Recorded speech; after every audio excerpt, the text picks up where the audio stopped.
2025 সালে এসে আবারও কিয়ামতের নতুন আলামত প্রকাশ পেল, যা আমাদের প্রিয় নবী হযরত মুহাম্মদ সাল্লাল্লাহু আলাইহি ওয়াসাল্লাম আরো 1400 বছর আগে বলে গিয়েছেন। প্রিয় নবী হযরত মুহাম্মদ সাল্লাল্লাহু আলাইহি ওয়াসাল্লামের একটা কথাও যে মিথ্যা নয় তা খুব ভালোভাবে পশ্চিমা বিজ্ঞানীরা প্রমাণ করেছে। প্রিয় নবী আজ থেকে আরো 1400 বছর আগে বলেছেন, পৃথিবীতে 10টি বড় কিয়ামতের আলামত প্রকাশ না হওয়া পর্যন্ত পৃথিবীতে কিয়ামত সংঘটিত হবে না। কি সেই আলামত যা নিয়ে রীতিমতো চিন্তায় পড়েছে পুরো বিশ্বের বিজ্ঞানীরা?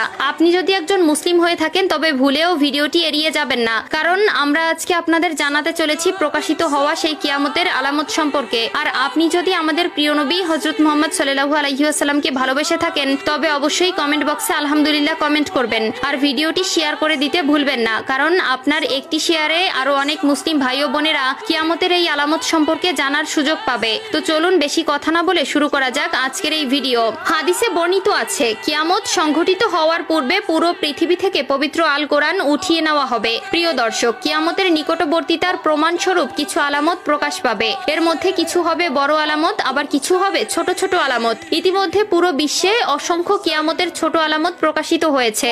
যেমন হাদিসে বর্ণিত আছে, আরবের বেদুইনরা অর্ধ উলঙ্গ অবস্থায় থাকবে, তবে তারা বড় বড় দালান কোঠা নির্মাণের প্রতিযোগিতায় নেমে পড়বে, এমনকি তাদের পায়ে জুতাও থাকবে না। বর্তমানে 2025 সালে কিয়ামতের নতুন যে আলামত প্রকাশ পেয়েছে তা হলো কিয়ামতের আগে পবিত্র আল কোরআন থেকে সকল অক্ষর উঠিয়ে নেওয়া হবে।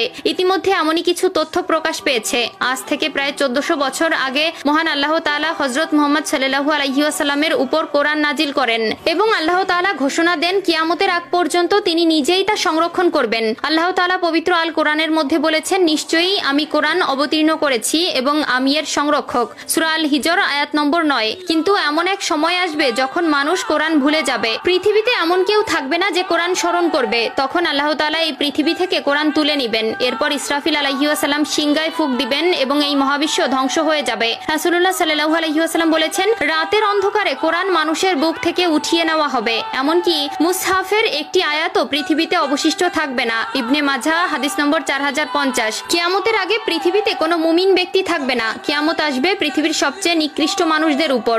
আনাস ইবনে মালিক রাদিয়াল্লাহু তাআলা আনহু থেকে বর্ণিত, রাসূলুল্লাহ সাল্লাল্লাহু আলাইহি ওয়াসাল্লাম বলেছেন, কিয়ামত ততক্ষণ শুরু হবে না যতক্ষণ না এই পৃথিবীতে এমন কেউ অবশিষ্ট থাকবে না যে বলবে আল্লাহ আল্লাহ। সহিহ মুসলিম। অর্থাৎ কিয়ামতের আগে সকল মুসলিম মারা যাবে। আবু হুরায়রা রাদিয়াল্লাহু তাআলা আনহু থেকে বর্ণিত, রাসূলুল্লাহ সাল্লাল্লাহু আলাইহি ওয়াসাল্লাম বলেছেন, আল্লাহ তাআলা ইয়েমেন থেকে একটি মৃদু বাতাস প্রবাহিত করবেন যা রেশমের মতো মসৃণ হবে। যার অন্তরে এক বিন্দু পরিমাণেও ঈমান থাকবে সে সেই বাতাসে শান্তির মৃত্যুবরণ করবে। সহিহ মুসলিম। এরপর আল্লাহ তাআলা কোরআন পৃথিবী থেকে উঠিয়ে নিবেন এবং মানুষের অন্তর থেকে পৃথিবীর সব মুদ্রিত কোরআনের পাতা থেকে সব অক্ষর উঠে যাবে। যারা একসময় কোরআনের সূরা বা কিছু অংশ জানতো কিন্তু তারা ঈমানদার ছিল না, তাদের অন্তর থেকেও সব মুছে যাবে।